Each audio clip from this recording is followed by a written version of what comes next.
As we do on or near the 21st day of every month, in honor of the spiritual interrelationship with our pioneering Zen teachers who came from Japan to America. The format of this ceremony was suggested in a letter of 1938 by Soen Nakagawa, a young poet monk living in seclusion on Mount Daibusatsu in Japan. He wrote that letter to Nyogen Senzaki, an older monk living alone in Los Angeles. Their correspondence and their deep rapport had begun when Senzaki's disciple, Shubin Tanahashi, showed him some poems by Soen Nakagawa in a Japanese women's magazine.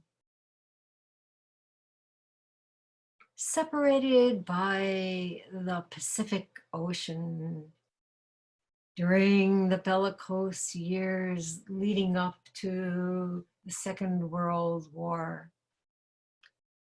and all during World War II, each month they bowed toward each other, sat, chanted, and entered into what Soen Roshi called the depths of form and no form in this Daibosatsu mandala. As we continue our physical separation in this COVID-19 seclusion period of no known ending, we too are sitting, chanting, bowing, and devoting ourselves to transformative practice in the midst of the challenges and hardships of this era. The Daibosatsu mandala has at its center the mantra Namu Daibosa that Soen Roshi created while living on Mount Daibosatsu. He repeated it day and night. And with every repetition, we too pay homage to the vastness of the Bodhisattva's vow. One of my favorite sayings by Nyogen Senzaki is, essential to Buddhism is the understanding that unless there is significant transformation in the ways we relate to ourselves and others, we will continue to develop social and cultural structures that manifest and reinforce the futile struggle to escape from our sense of lack by taking refuge in acquisitive and aggressive behaviors. I call this essential understanding a radical culture of awakening.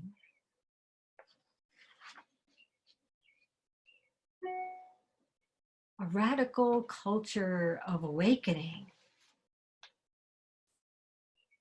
What is this?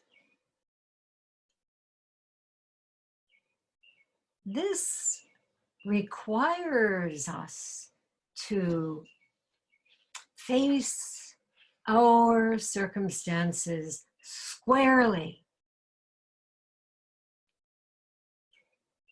When we examine the law of cause and effect, it's pretty clear that our social and cultural structures have indeed reinforced acquisitive and aggressive behaviors,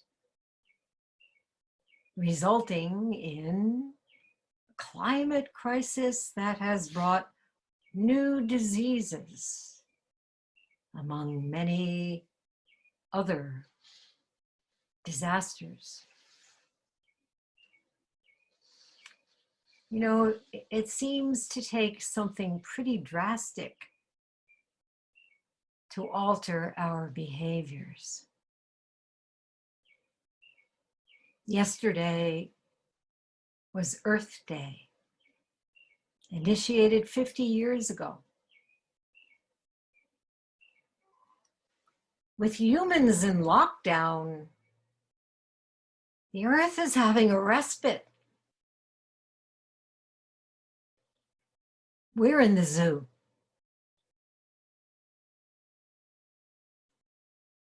Air pollution levels and CO2 emissions have fallen around the globe. Residents of Jalandhar, a city in northern India,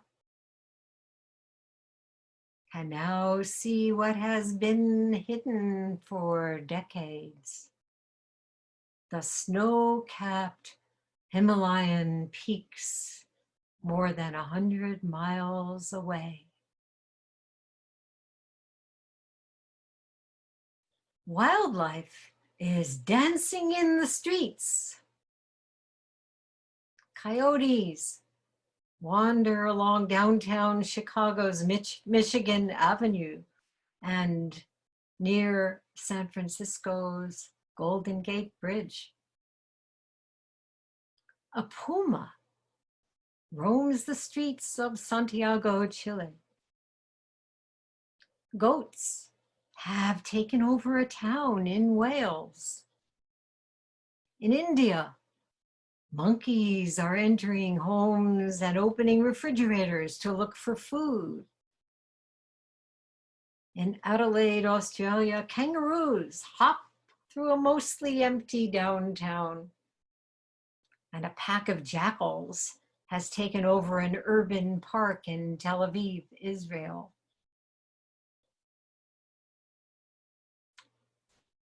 So what comes next?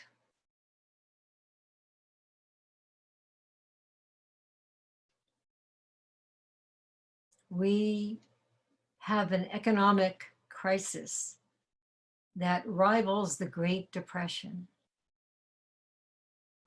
Most of us sitting here this evening are very fortunate. Most of the world is not. Can we use the lessons of COVID-19 to make radical changes in the way we do business? In his Earth Day message, United Nations Secretary General Antonio Guterres urged governments worldwide to use their economic responses to the coronavirus pandemic to tackle the even deeper emergency of climate change. Where taxpayers' money is used to rescue businesses, it needs to be tied to achieving green jobs and sustainable growth, Guterres said.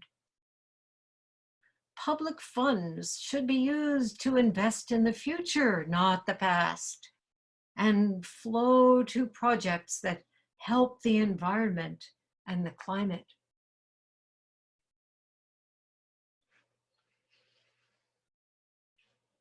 Here in the USA,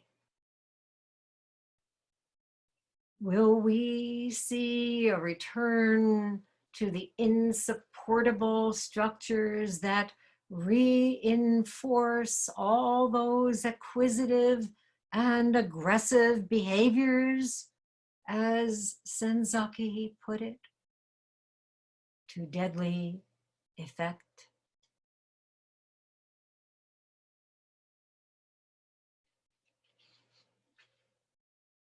I was rereading a book written in 2003 called The New Social Face of Buddhism, A Call to Action by Ken Jones. He wrote about how our practice can inform the world around us. He too used the term a radical culture of awakening, which he defined as relating positively and warmly to others and working with them unselfishly and fearlessly,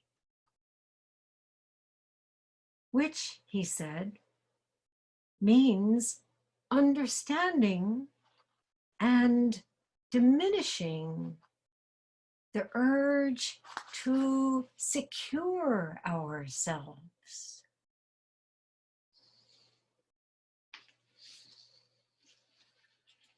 At this time in our lives, it's imperative to see that urge as it arises, which happens anytime the ego feels threatened. I gotta secure myself. I gotta take care of me. I'm sure we've all experienced it during these days of confinement from time to time. But because of our practice, we know that securing the self is really a delusion.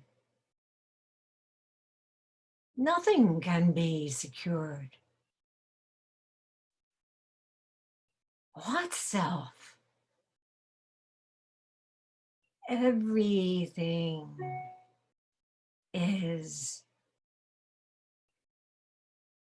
in the process of taking form and passing away.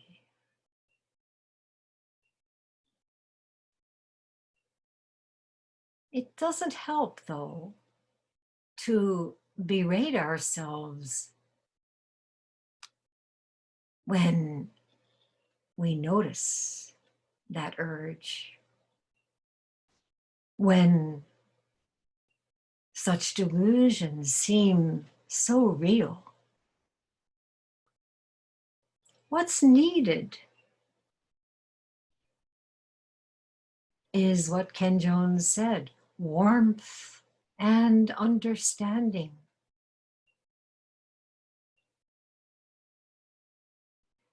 For ourselves, for each other,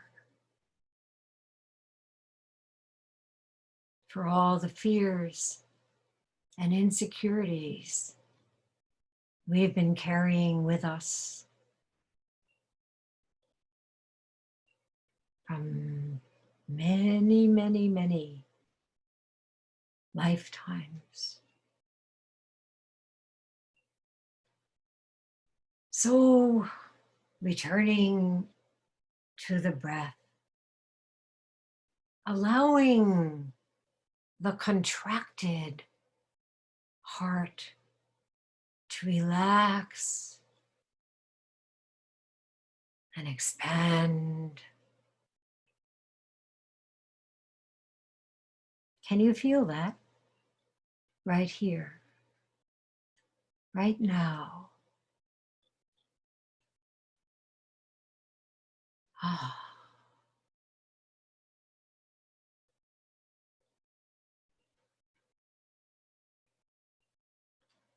that's the only way we can work together unselfishly and fearlessly, creatively and lovingly, for transformation in the ways we relate to ourselves and others, as Nyogen Senzaki put it.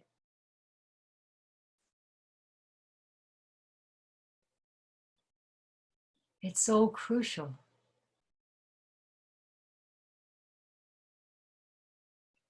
to come back again and again to this realization. How do we treat each other? What are we afraid of?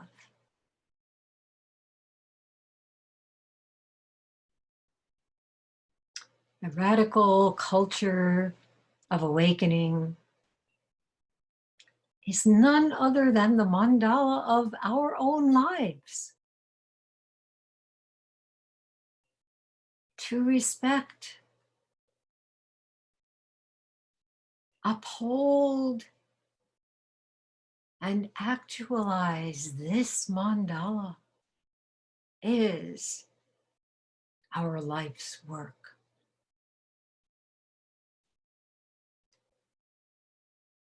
By noticing when our minds go wandering off, when we get entangled in emotional reactivity, and by exhaling completely and breathing in with a sense of wonder, we are learning to yield, to soften, to open,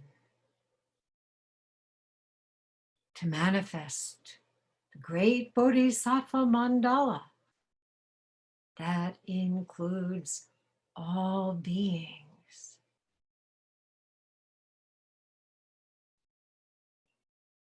Each of us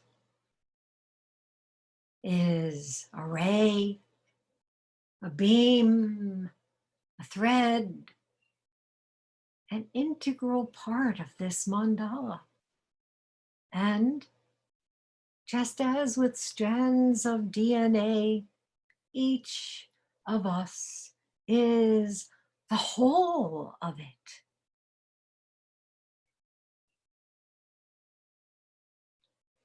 So now, visualize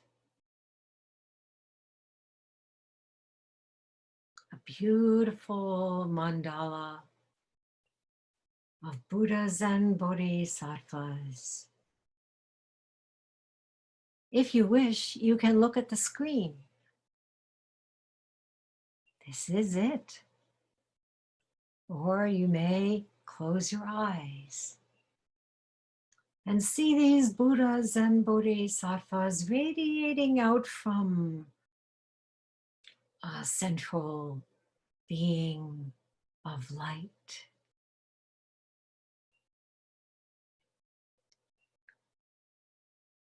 Now, see this planet from the vantage point of outer space, slowly rotating in the vastness of the cosmos.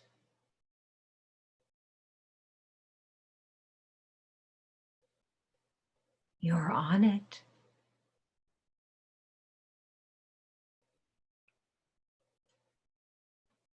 And now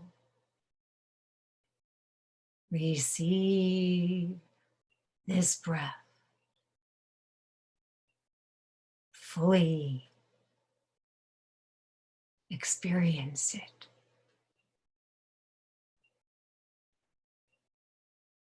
Offer thanks and completely give it away.